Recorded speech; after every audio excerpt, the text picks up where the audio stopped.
when it comes to demonic beings, powers, forces, uh, how is someone opening the door to them? Could it be one of the things that I saw you mentioning in your book would be occultic practices, hatred, unforgiveness, addictions. So if you can please, give some, extend on this, please. Well, yes. So the short answer is sin. Sin. Um, we think of sin. We tend to think of sin as I don't want to sin. I don't want to go to hell. That's not what the Old Testament. That's not why God gave the law.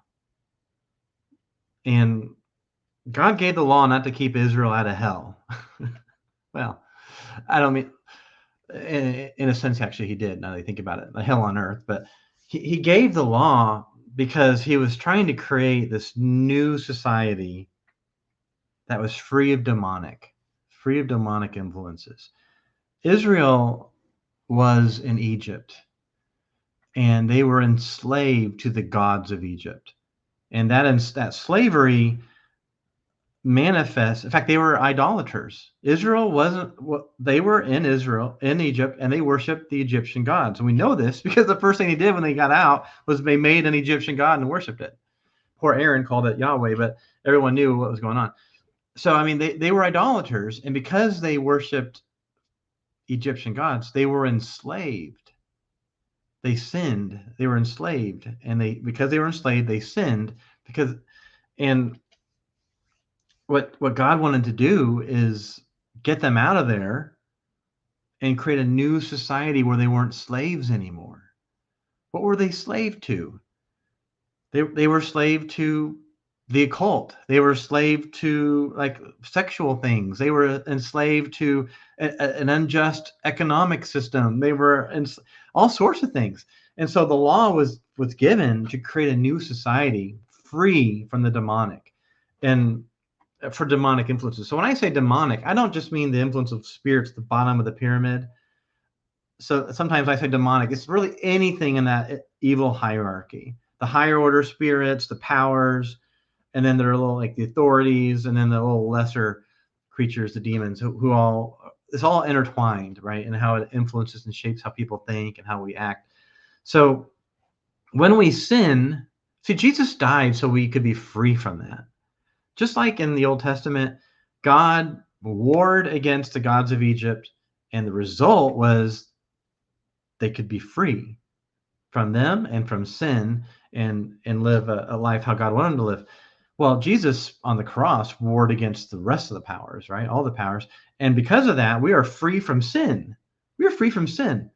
When we choose to sin, we choose to go under their authority again. And if you're under authority of a demonic power, you're opening the door to demonic oppression. And so, spoiler alert, I would cast a demon out, and I had sin in my life. Some of the sin was, and I want to put air quotes here, just me thinking about sin, not acting on it. But some of it was me acting on it. And that opened the door. I was the head of the household, man. I was the husband. I'm the dad. It's my house, my family. And my wicked thoughts and sometimes my wicked actions open the door. Because Jesus said, look, it's not enough not to commit adultery. So like there's a chapter in the book talking about there's 10 categories of just huge lists of sins, 10 categories. Well, they all mirror to the 10 commandments. Because Jesus said, look, it's not enough not to commit adultery. You can't look at porn. You can't like look at your coworker and like lust after her. You can't look at your neighbor's wife. You can't even think about it, man. Keep your thoughts pure, because that keeps you free from idols. That keeps you free from idolatry. That keeps you free from the demonic. He said, look, it's not enough that you don't worship, an idol. Don't let anything control you.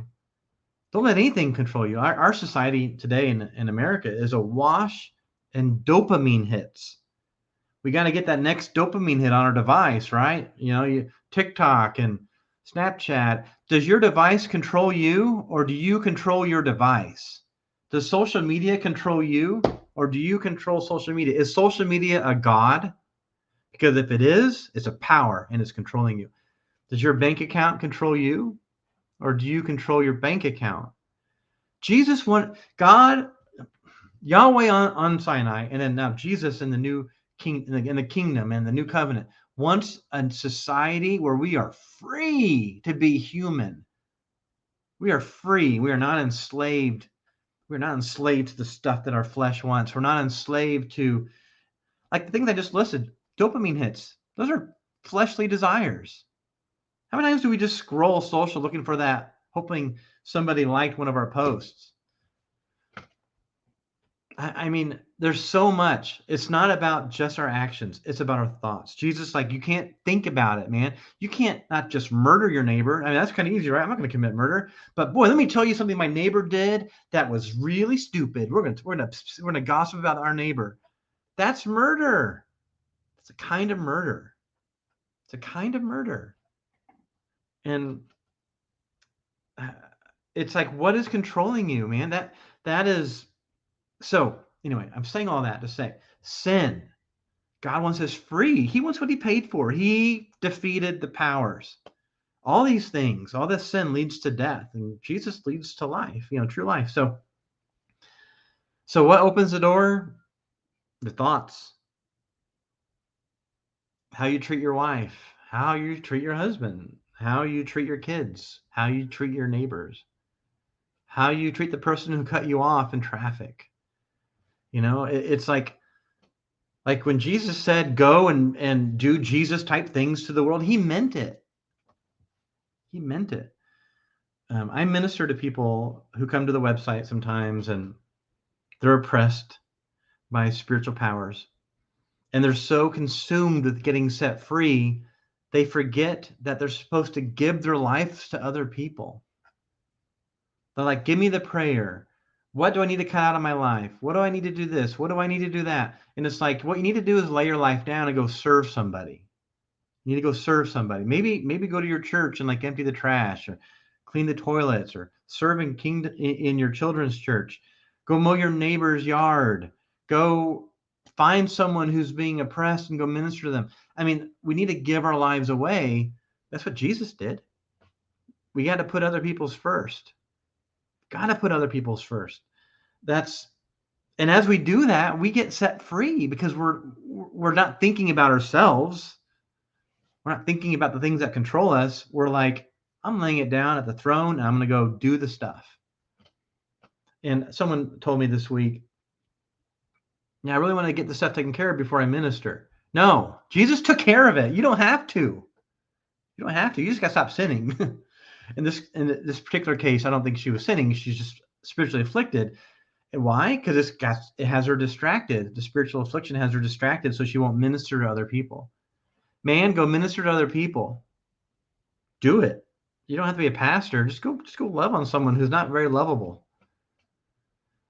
The gospel is really good. It is really good. It has the power to set us free from ourselves.